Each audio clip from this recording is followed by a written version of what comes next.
Hello and welcome back at Talks at Innovators magazine. We're here today with Steve Haskew, the Strategic Commercial Manager for Circular Computing. Hi Steve. Hi.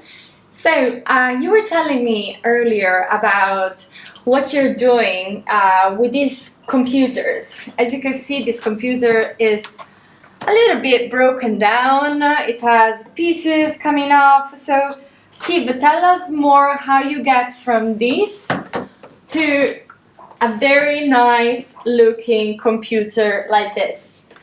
Okay, so as a company, we have 25 years of knowledge and track record in dealing with other people's unwanted IT. And 3 years ago, we recognised that, particularly with laptop technology, they were as thin as they could get and as fast as they can be. In that they need to get rid of the heat, so they can't be any thinner. And we designed a process and built a factory to make the computers almost new again. And we have learned along the way how to do that. Yeah. Wow, beautiful. My favorite things about this computer is what you were telling me about the educational side of the project, of what you're doing, what you're doing with the children. Can you tell us more about that? Yeah, for sure. So a big part of the initiative with circular computing is that we have a sustainability agenda. The products themselves, they sell themselves from a performance and a cosmetic point of view, so that's a given to the user. But we have a sustainability agenda, and a big part of that sustainability agenda is working with school children and bringing sustainability onto the table in the classroom, and not necessarily within computing. That might be a part of it. But we allow them to access in our website, a portal where they can download a learning module. And with that learning module, then they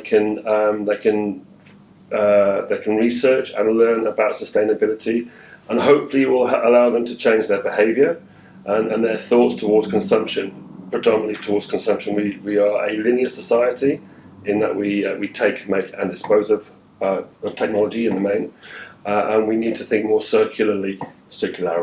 Yes. Yeah. And hopefully, with that knowledge, then they can influence their parents, and with their parents maybe their small community around them, other friends and family, relatives, so to create really an ecosystem that it's prone to think more circular and less linear. So I guess that it's just a brilliant initiative what you have.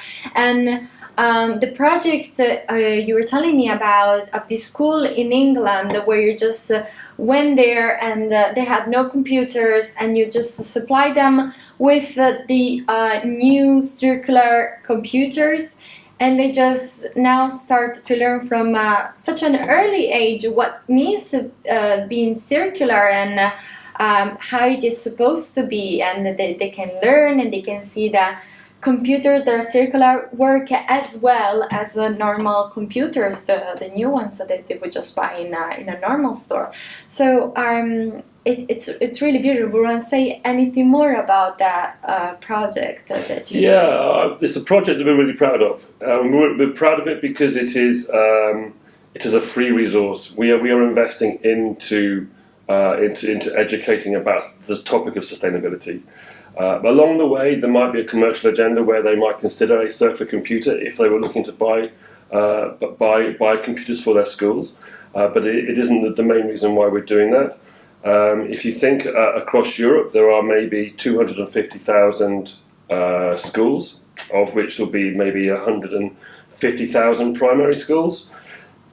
There's a lot of people that can scale quickly their knowledge about sustainability if it's a module they can download from the internet. We're going to have this learning module transcribed into the different languages across Europe. So we're not biased to one society or another. It should be a free resource for everybody, and it just feels good to do it.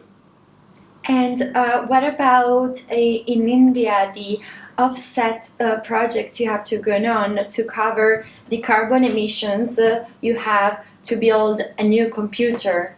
Okay, so we work with an NGO called WeForest, They're based in Belgium, and for every computer that we sell or one of our clients buys, we will plant 5 trees.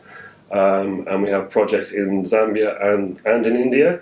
The project in India is kind of really great for us in that it provides otherwise vulnerable societies with income. And from a sustainability point of view, that for us is great. And with the product, the 5 trees will iron out the carbon from production and from our remanufacturing process, and for 3 years of the users using our product. So it's a carbon zero environment, which is great. And it's also good from a social point of view, because these people, especially women in this region, get to have a sort of income from the job they do to take care of the trees and sell the honey, you said? Yeah, we have bees for trees. So we have these man-made beehives that are put into trees. The bees come and they create honey. The honey creates money. And that provides an income for the farmer to go to the neighbouring village and trade and buy product. The bees obviously will then pollinate other parts of Zambia with the pollen too. So it's a win all round. Circular computing really is a win all round. Beautiful. So where can people have access to these kind of computers? So with the circular logo. Okay, so circular computing is supplied through a reseller network. We have one per country. In Holland, Netherlands, it is with Vitasys. In Belgium, it's with Eurosys. But we have other resellers in other European countries. We're about to go stateside. But you can come to our website. We have a reseller part on the website, which is circularcomputing.com. And or you can just email us on the info page, and we can tell you where you can get it from. Well, thank you so much, Steve, for sharing your story. We really hope that you're going to be back soon, maybe with some new development on circular computing in Talks at Innovators magazine. Yeah, that'll be great. Lovely. Thank you so much. Thank you.